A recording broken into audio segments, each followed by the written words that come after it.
Hello everyone, आप सभी लोगों का एक बार फिर से आपके अपने YouTube channel massive skill mechanical में स्वागत है। आज के इस वीडियो में मैं आप सभी लोगों को एनएमडीसी का मॉडल पेपर डिस्कस करूंगा, जो कि हमारा पार्ट 39 है। इससे पहले हम एनएमडीसी के 38 मॉडल पेपर डिस्कस कर चुके हैं। अगर आपने वो नहीं देखा तो आप हमारे चैनल के प्लेलिस्ट में जाकर देख सकते हैं। ठीक है, अभी हम इस वीडियो में टॉप 20 बॉयलर के ऑब्जेक्टिव क्वेश्चन और आंसर डिस्कस करेंगे। ठीक है, टॉप 20 क्वेश्चन, पूरे के पूरे क्वेश्चन बॉयलर से रहेंगे, क्योंकि आपने देखा होगा कि एग्जाम में कोई ना कोई क्वेश्चन आपको बॉयलर से रिलेटेड जरूर मिलता है। ठीक है, तो वीडियो को शुरू करने से पहले बता दूं कि अगर आपको इस वीडियो का हमको फ्री में पीडीएफ चाहिए तो आप उसके लिए हमारे टेलीग्राम ग्रुप को ज्वाइन कर सकते हैं, और उसके लिए आपका जो लिंक है वो आपको इसी वीडियो के डिस्क्रिप्शन बॉक्स में मिल जाएगा। तो पहला क्वेश्चन है कि which of the following is a water tube boiler, यानी कि इन चार में से वाटर ट्यूब बॉयलर कौन सा है। Lancashire boiler, Babcock and Wilcox boiler, locomotive boiler और कॉकरन बॉयलर।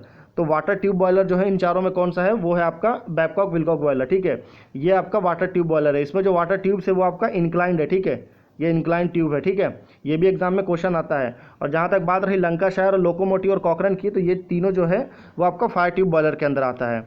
अगले क्वेश्चन में चलते हैं। क्वेश्चन नंबर 2 है कि the number of fire tubes in a Cochran boiler are 75, 115, 165, 225।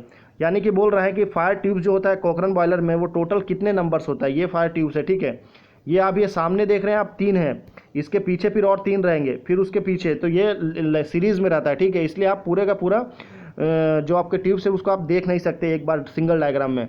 तो total number of fire tubes जो होता है वो होता है आपका 165। तो option number C is a correct answer.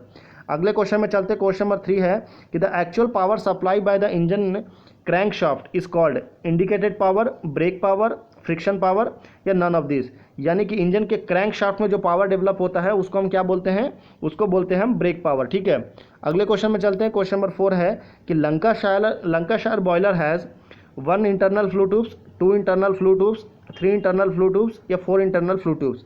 तो लंकाशायर बॉयलर में और कॉकरन बॉयलर में बेसिक डिफरेंस यही है कि कॉकरन बॉयलर में 1 फ्लू ट्यूब्स होता है और लंकाशायर बॉयलर में 2 फ्लू ट्यूब्स होता है। ठीक है, ये लंकाशायर बॉयलर का डायग्राम है। अगर आप यहाँ से ध्यान से देखेंगे तो आपको समझ में आएगा, एक ट्यूब ये है और एक ट्यूब ये है, यानी कि टोटल कितना हो गया, 2 फ्लू ट्यूब्स। ठीक है, अगले क्वेश्चन में चलते हैं। क्वेश्चन नंबर 5 है कि लोकोमोटिव बॉयलर, ठीक है, locomotive boiler is a single tube horizontal internally fire and stationary boiler, single tube vertical externally fire and stationary boiler, multi tube horizontal internal fire and mobile boiler या multi tubular horizontal external fire and stationary boiler. आपको कोई भी boiler दे, आपको इसको समझने के लिए सबसे पहले आपको 2-3 चीज़ें दिमाग में रखना ज़रूरी है। पहले आप पोजीशन देखिए कि क्या वो हॉरिजॉन्टल है या वर्टिकल है। तो ये आप यहाँ पे इसका डायग्राम है तो देख के समझ जाएंगे आप कि ये जो है पूरा का पूरा बॉयलर जो है हॉरिजॉन्टल पोजीशन में। ठीक है, तो एक चीज़ आप समझ में आ गया, हॉरिजॉन्टल है तो हॉरिजॉन्टल आपका कहाँ कहाँ पर है देख लीजिए। हॉरिजॉन्टल ये है, हॉरिजॉन्टल ये है, ये है, तो ऑप्शन नंबर बी तो नहीं होगा। ठीक है, अभी नेक्स्ट देखते हैं कि लोकोमोटिव बॉयलर क्या है, फायर ट्यूब है या वाटर ट्यूब है। तो वो आपका फायर ट्यूब है। तो फायर ट्यूब क्या होता है, इंटरनली फायर्ड होता है ना। लोकोमोटिव बॉयलर इंटरनली फायर है, तो इंटरनल फायर किस में है, इसमें है, इसमें है, मतलब ऑप्शन नंबर डी भी नहीं है। अभी उसके बाद क्या बोलता है, सिंगल ट्यूब है या मल्टी ट्यूब है। तो लोकोमोटिव बॉयलर में सिंगल ट्यूब नहीं होता है, तो ऑप्शन नंबर ए भी नहीं होगा। तो क्या बचा आपका, ऑप्शन नंबर सी, यानी कि locomotive boiler is a multi tubular horizontal internally fired and mobile boiler. Mobile boiler मतलब वो बॉयलर जिसको आप एक स्थान से उठा के दूसरे स्थान पर लेके जा सकते हैं, उसको ही मोबाइल बॉयलर बोलते हैं। ठीक है, क्वेश्चन नंबर 6 काफ़ी ज़्यादा सिंपल है कि close vessel made of steel and use for generation of steam is called steam boiler, steam turbine, steam condenser, steam injector. यानी कि ऐसा एक क्लोज वेजल या ऐसा शेल, ये आप वेजल देख रहे हैं जिसके अंदर में आप स्टीम को जनरेट करते हैं, उसको क्या बोलते हैं। तो उसको हम अभी बॉयलर डिस्कस कर रहे हैं, तो मुझे नहीं लगता कि ज़्यादा डिटेल में जाने की ज़रूरत है, उसको स्टीम बॉयलर बोलते हैं। ठीक है, अगले क्वेश्चन में चलते हैं। क्वेश्चन नंबर 7 है कि an economiser installed in a boiler is primarily to superheat the steam, reduce fuel consumption, increase steam pressure या ऑल ऑफ दिस। बहुत से लोग ऑल ऑफ दिस ऑप्शन देखते ही टिक मार देते हैं, यानी कि उनको लगता है कि यही करेक्ट है, पर एक्चुअल में ऐसा नहीं होता है। ठीक है, तो पहले हम पूरे ऑप्शन को ध्यान से समझते हैं। Economiser super heat the steam, तो क्या इकोनोमाइजर स्टीम को सुपर हीट करता है। इकोनोमाइजर का स्टीम से कोई लेना देना नहीं है, क्योंकि इकोनोमाइजर क्या करता है, वो आपका वाटर को प्री हीट करता है। ठीक है, तो ए तो नहीं होगा। उसके बाद में रेड्यूस फ्यूल कंजम्पशन, जी हाँ बिल्कुल, option number B is the correct answer. क्यों, क्योंकि जो है अगर आपको डायरेक्ट ठंडे पानी को सीधा बॉयलर के अंदर लेके आएंगे तो वो ज़्यादा स्टीम ले, ज़्यादा फ्यूल लेगा। पर इकोनोमाइजर क्या है, उसको पहले ही थोड़ा गर्म कर देता है, तो आपका फ्यूल जो है बच जाता है बॉयलर के अंदर में। वहीं अगर इंक्रीज स्टीम प्रेशर की बात करें तो जो प्रेशर को स्टीम जो बढ़ाने का है, मैंने पहले ही बोला कि स्टीम का इकोनोमाइजर से कोई लेना देना नहीं है। ठीक है, तो अगले क्वेश्चन में चलते हैं। क्वेश्चन नंबर 8 है कि the maximum heat loss in a boiler occurs due to moisture in fuel, dry flue gases, steam formation, ये अनबर्न कार्बन। तो जो सबसे ज़्यादा हीट लॉस है बॉयलर में वो किसकी वजह से होता है?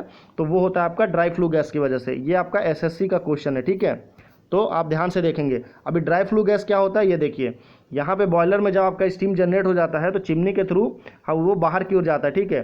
तो ये जब बाहर की ओर जाता है इसे ही क्या बोलते हैं? ड्राई फ्लू गैस, DFG, ठीक है, शॉर्ट में। अगले क्वेश्चन में चलते हैं। क्वेश्चन नंबर 9 है कि Benson boiler requires no drum, 1 drum, 2 drum, 3 drum. तो ये काफ़ी ज़्यादा सिंपल क्वेश्चन है। बेंसन बॉयलर में कोई भी ड्रम यूज़ नहीं होता है, तो no drum is the correct answer. तो अगर बेंसन बॉयलर में ड्रम यूज़ नहीं होता तो बेंसन बॉयलर में यूज़ क्या होता है? तो बेंसन बॉयलर में क्या होता है? वो आपका एक शेल होता है, ठीक है। ये शेल रहता है, शेल चारों तरफ से मिल करके बना रहता है, ठीक है, इसलिए इसको शेल वाला बॉयलर बोलते हैं, ना कि ड्रम वाला, ठीक है। अगले क्वेश्चन में चलते हैं। क्वेश्चन नंबर 10 है हमारे पास में कि the fire tubes in a Cochran boiler usually have 6.25 mm diameter, 62.5 mm diameter, 72.5 mm diameter, 92.5 mm diameter. अभी आपने देखा था कि कॉकरन बॉयलर में टोटल कितने फ्लू ट्यूब्स थे? क्वांटिटी मैंने आपको पहले डिस्कस किया था, वो थे आपके 165, ठीक है। पर अभी इसका डायमीटर बताना है आपको कि ये जो पाइप है इसका डायमीटर कितना है।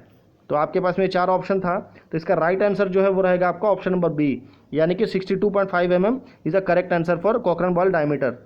अगले क्वेश्चन में चलते हैं। क्वेश्चन नंबर 11 है कि in cross compounding the cylinder are arrange side by side and each cylinder has common piston connecting rod and crank, side by side and each cylinder has separate piston connecting rod and crank, at 90 degree and each cylinder has common piston connecting rod and crank, at 90 degree and each cylinder has separate piston connecting rod and crank। तो cross compounding कब होगा? जब cross तभी होगा, cross अब कब बनेगा? Cross किसको बोलते हैं? इसको क्रॉस बोलते हैं ना। तो क्रॉस तब रहेगा जब एक सिलेंडर यहाँ रहेगा, एक सिलेंडर यहाँ रहेगा, एक सिलेंडर यहाँ रहेगा और एक सिलेंडर यहाँ रहेगा। तो देख लीजिए 90 डिग्री में तो कहीं से भी नहीं बन रहा है, यानी कि साइड बाय साइड ही है। तो side by side and each cylinder है सेपरेट पिस्टन रॉड। सेपरेट रखेंगे तो अलग अलग क्रॉस में आएगा, ठीक है। अगर सेम रखेंगे तो कॉमन रखेंगे तो ऐसा आएगा, ठीक है। तो B is the correct answer. अगले क्वेश्चन में चलते। क्वेश्चन नंबर 12 है कि Lancashire boiler is use to where working pressure and power required are low, moderate, high and none of this. ये आपका लंकाशायर बॉयलर है जिसमें 2 फ्लू ट्यूब्स होता है, पहले डिस्कस कर चुके हैं। अभी क्वेश्चन क्या है कि लंकाशायर बॉयलर जो है कौन से प्रेशर के लिए यूज़ होता है? तो जो लो प्रेशर के लिए बहुत सारा बॉयलर है, हाई प्रेशर के लिए भी बहुत सारा बॉयलर है, पर मॉडरेट प्रेशर की जब भी बात होगी तो उसके लिए सिर्फ एक ही बॉयलर अवेलेबल है अभी दुनिया में, और वो है आपका लंकाशायर बॉयलर, ठीक है।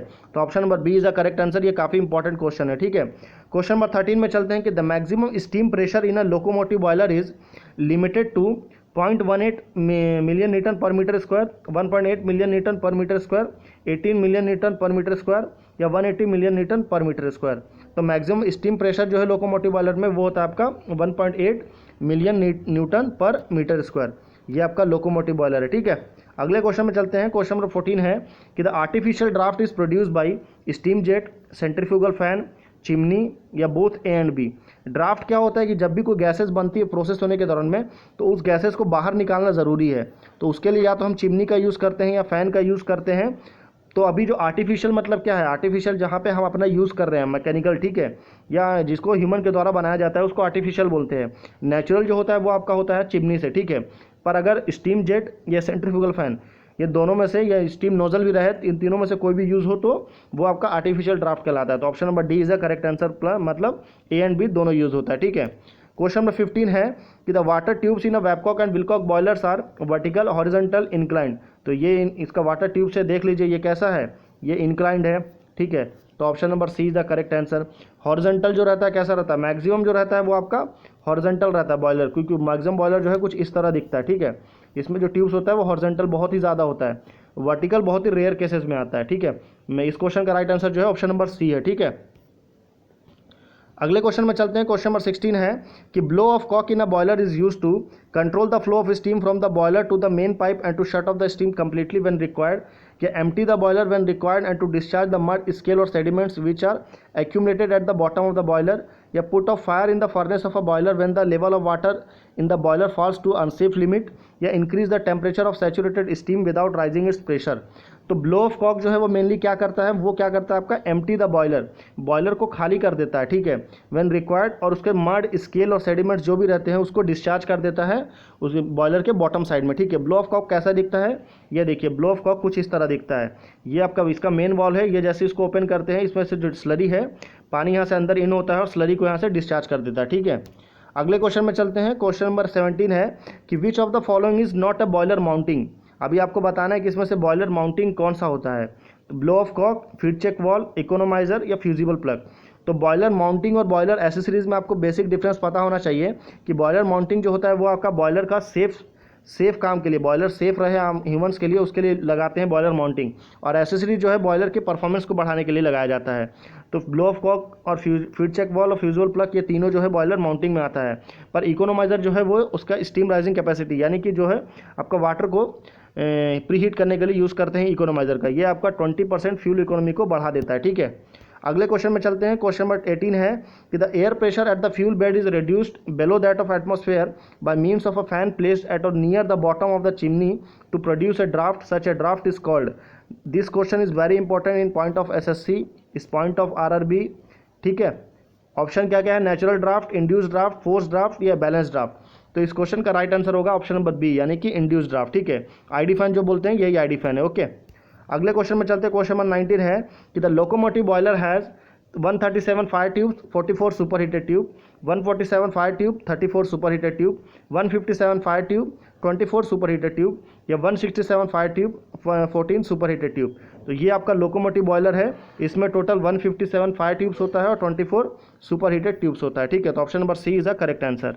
लास्ट क्वेश्चन देखते हैं। क्वेश्चन नंबर 20 है कि in a boiler is use to put the fire in the furnace of the boiler when the level of water in the boiler fall to unsafe limit. यानी कि अगर boiler में पानी कम हो जाता है तो इसका यूज़ करता है, क्या करता है, ये आपका जो फर्नेस में जो फायर होता है उसको बंद कर देता है। Blow off cock, fusible plug, stop valve या सेफ्टी वॉल। तो ये जो होता है वो होता है आपका फ्यूजिबल प्लग। फ्यूजिबल प्लग जो है वो फ्यूज़ हो जाता है, ठीक है, ठीक है। अगले क्वेश्चन जो है लास्ट क्वेश्चन है क्यू फॉर यू, यानी कि क्वेश्चन फॉर यू, कि इस क्वेश्चन का राइट आंसर आपको मुझे क्या करना है, नीचे कमेंट करके बताना है, ठीक है। तो क्वेश्चन क्या है कि there is always some steam left in the clearance space from the previous stroke. This steam left in the clearance space is called wet steam, saturated steam, superheated steam या cushion steam.